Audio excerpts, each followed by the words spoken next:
లక్షలాది కోట్ల రూపాయల పెట్టుబడులు ఐటీ కంపెనీలలో వచ్చినాయి. ఇవాళ తెలంగాణకు వస్తున్న ఆదాయంలో 70% ఆ పరిశ్రమల ద్వారానే ఈ రోజు ఆదాయం వస్తుంది.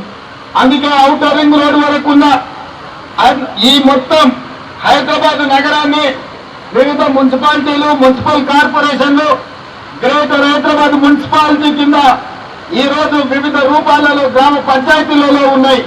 అందుకే ఈ రోజు మా ప్రభుత్వం 2050 వైబ్రెంట్ తెలంగాణ పేరు మీద మాస్టర్ ప్లాన్ ఏదైతే తయారు చేస్తున్నామో ఔటర్ రింగ్ రోడ్డు లోపల ఉన్న మొత్తం హైదరాబాద్ నగరాన్ని ఒక గొడుగు కిందకి తెచ్చి ఒక బృహత్తర ప్రణాళిక మొత్తం అన్ని ప్రాంతాలలో సమానమైన అభివృద్ధి తీసుకురావడానికి హైదరాబాద్ 360 డిగ్రీస్ లో అన్ని వైపులా అభివృద్ధి చెందే విధంగా, అన్ని వైపులా ఐటీ కంపెనీలు, ఫార్మా కంపెనీలు వచ్చే విధంగా ఈ రోజు ప్రణాళికలు సిద్ధం చేస్తున్నాం. అదేవిధంగా ఔటర్ రింగ్ రోడ్డు నుంచి తొందరలోనే రీజనల్ రింగ్ రోడ్డు మనం నిర్మించుకోబోతున్నాం.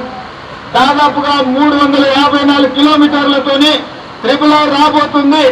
ఔటర్ రింగ్ రోడ్డు నుంచి RRR వరకు సబర్బన్ తెలంగాణ కింద, సబర్బన్ హైదరాబాద్ కింద నగరాన్ని విస్తరించి రేడియల్ రోడ్స్, అవసరమైన ఫ్లైఓవర్లు కట్టి అభివృద్ధి చేసి నగర విస్తరణకు పూర్తి స్థాయిలో పని చేయాలని మా ప్రభుత్వం ఆలోచన చేస్తుంది.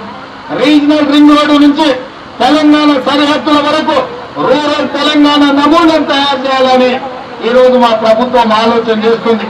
మొత్తంగా వైబ్రెంట్ తెలంగాణ 2050 పేరు మీద మెగా మాస్టర్ ప్లాన్ మొత్తం తెలంగాణకు తయారు చేసి ఔటర్ రింగ్ రోడ్డు లోపల ఉన్న హైదరాబాద్ లో అర్బన్ తెలంగాణగా, ఔటర్ రింగ్ రోడ్డు నుంచి రీజనల్ రింగ్ రోడ్డు వరకు ఉన్న తెలంగాణలో సబర్బన్ తెలంగాణగా, రీజనల్ రింగ్ రోడ్డు నుంచి తెలంగాణ సరిహద్దుల వరకు రూరల్ తెలంగాణగా 3 విభాగాలుగా విభజించి 3 ప్రాంతాలను వివిధ క్లస్టర్స్ కింద అభివృద్ధి చేయాలన్న ఆలోచన మా ప్రభుత్వం చేసింది. దీనికోసం ఆల్రెడీ టెండర్లు పిలిచినాం. అంతర్జాతీయ కన్సల్టెన్సీ వచ్చిందో వాళ్ళ నియామకం చేపట్టడం జరిగింది.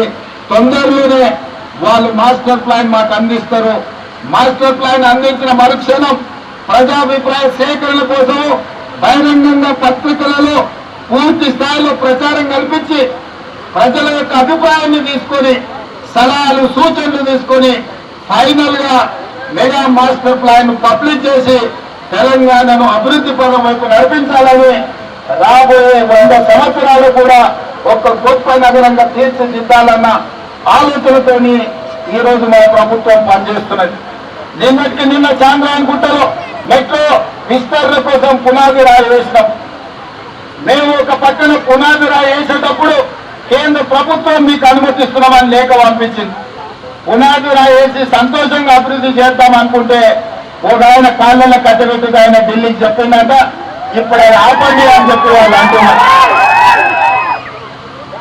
మీకు చేయడానికి చేత కాకపోతే మేము చేసేటప్పుడు కనీసం కాళ్ళలో కట్టబెట్టొద్దని వాళ్ళు చెప్తున్నా.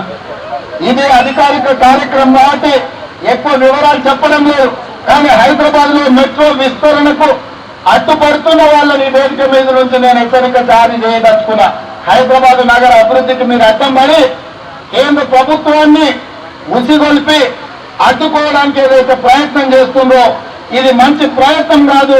ఇట్లాంటి పనులు చేసే వాళ్లకు హైదరాబాద్ నగర బహిష్కరణ శిక్ష విధించాల్సి వస్తుంది.